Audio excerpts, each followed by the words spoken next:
पश्चिम बंगाल के राज्यपाल थे।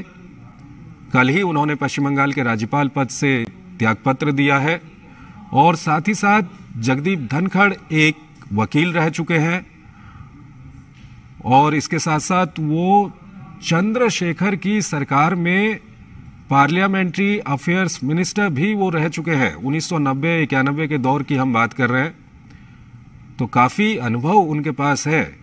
राज्यपाल का उनके पास अनुभव है, उनके पास केंद्र में मंत्री पद का अनुभव है। केंद्र में खासकर अगर हम मंत्री पद की बात करें तो पार्लियामेंट्री अफेयर्स मिनिस्टर वो रह चुके हैं और अगर वो उपराष्ट्रपति बन जाते हैं तो उनको राज्यसभा के संचालन की जिम्मेदारी भी उनकी होगी। राज्यसभा के सभापति भी वो बनेंगे,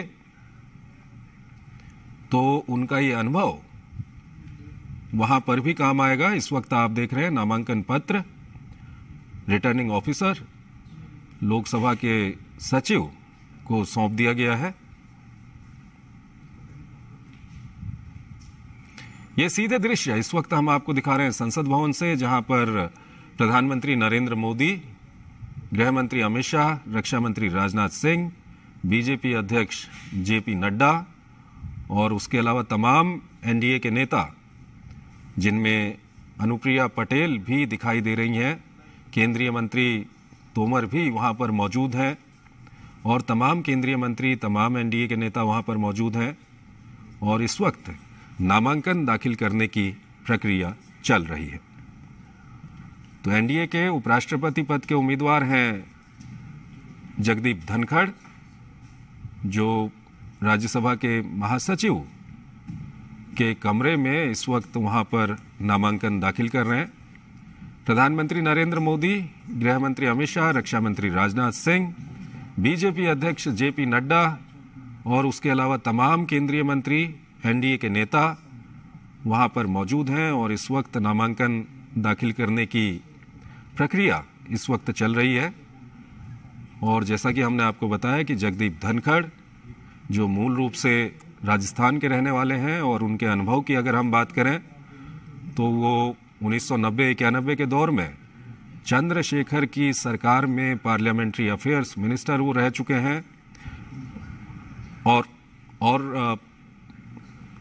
पश्चिम बंगाल के राज्यपाल के तौर पर उन्होंने कल ही इस्तीफा दिया है और साथ ही साथ वो राजस्थान असेंबली में विधायक भी रह चुके हैं। तो काफ़ी एक लंबा अनुभव है उनके पास, प्रशासनिक अनुभव है, संसद का अनुभव है, विधानसभा का अनुभव है, एक राज्यपाल का अनुभव उनके पास है।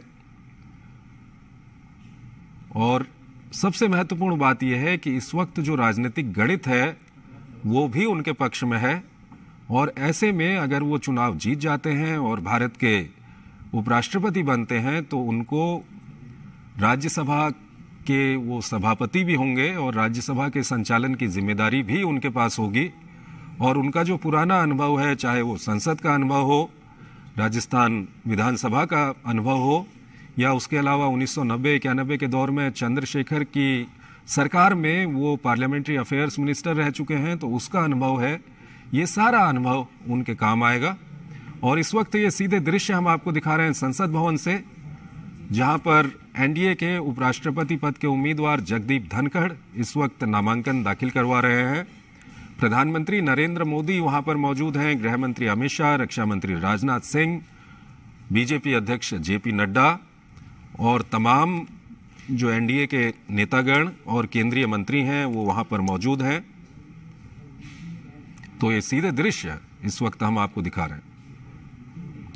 काफी महत्वपूर्ण आज का दिन है। आज एक तरफ राष्ट्रपति पद के लिए चुनाव चल रहा है संसद में और देश के तमाम राज्यों की विधानसभाओं में राष्ट्रपति पद के लिए मतदान चल रहा है, जिसमें एनडीए की तरफ से द्रौपदी मुर्मू और विपक्ष की तरफ से यशवंत सिन्हा उम्मीदवार हैं। वहीं उपराष्ट्रपति पद के लिए भी नामांकन यहां पर दाखिल कर दिया गया है। तो इस वक्त आप देख सकते हैं नामांकन दाखिल करने की ये प्रक्रिया इस वक्त चल रही है। प्रधानमंत्री खुद वहां पर मौजूद हैं और प्रधानमंत्री के अलावा गृह मंत्री, रक्षा मंत्री और तमाम जो एनडीए के नेता हैं, बीजेपी के अध्यक्ष वहां पर मौजूद हैं। और आपको बता दें कि विपक्ष की ओर से मार्गरेट अल्वा को उपराष्ट्रपति पद का उम्मीदवार बनाया गया है।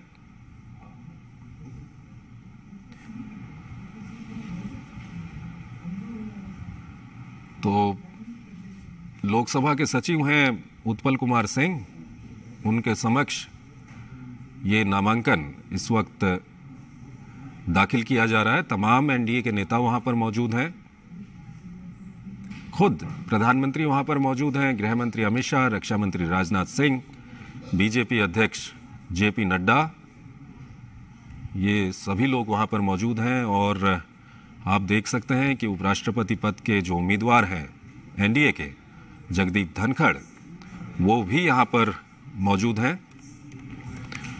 जगदीप धनखड़ इससे पहले पश्चिम बंगाल के गवर्नर थे और कल ही उन्होंने पश्चिम बंगाल के गवर्नर पद से इस्तीफा दिया है।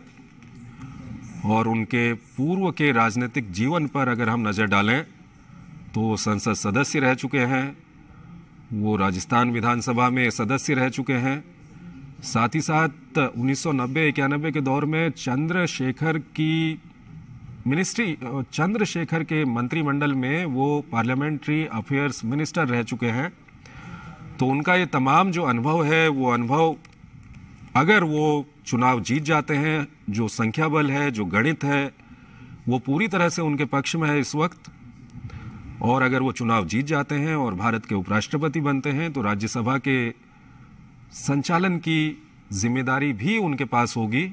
और उनका जो पिछला अनुभव है, चाहे वो एक विधायक के रूप में रहा हो या एक सांसद के रूप में रहा हो या संसदीय कार्य मंत्री के तौर पर उनका अनुभव रहा हो 90-91 के दौर में, जब चंद्रशेखर के मंत्रालय में वो